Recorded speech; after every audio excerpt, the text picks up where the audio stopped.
AutoCAD শুরুর আগে এই ফার্স্ট সেটিংগুলো অবশ্যই করে নিন, বিশেষ করে যারা নতুন আছেন তারা এই ভিডিওটা দেখবেন। অটোক্যাড সফটওয়্যারটা আমরা ডাবল ক্লিক করে ওপেন করব।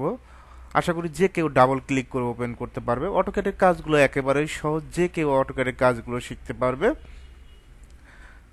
আমরা যে সফটওয়্যারটা ব্যবহার করবো এটা 21 এর সফটওয়্যার, এমনভাবে কাজ শিখাবো আপনি যে কোনো ভার্সনেও যেন কাজগুলো করতে পারেন। এইরকম একটা ইন্টারফেস শো করবে। স্টার্ট ড্রয়িংয়ে ক্লিক করব। গ্রিড লাইন ডিলিট করার জন্য কন্ট্রোল জি দিবেন। ইউএন লেখে ইন্টার, ইউনিটস, ট্রাইব থেকে আর্কিটেকচারাল, প্রিসিশন থেকে 0 ফিট 0 ইঞ্চি, ওকে দেব। ডি লেখে ইন্টার, ডিটা হলো ডাইমেনশন, মডিফাইতে যাবেন।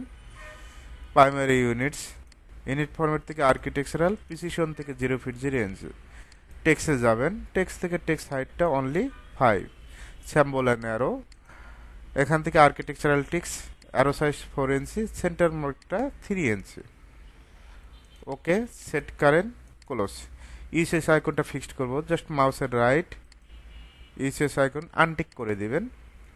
ওএস লেখে ইন্টার। অনেক সময় একটা লাইনে ইন্ট পয়েন্ট আসবে না, মিড পয়েন্ট আসবে না, অবশ্যই এগুলো টিক দিয়ে দিবেন, সিলেক্ট অল, ওকে। এখন আমরা রেক্ট্যাঙ্গেল নেব, আর ইসি লেখে ইন্টার, ফার্স্ট পয়েন্ট, এখন এদিকে 5 ফিট কোমা, আর একদিকে 5 ফিট। মেজারমেন্ট চেক দিব, M E M measure, just click করবেন, অটোমেটিক শো করছে 5 ফিট বাই 5 ফিট।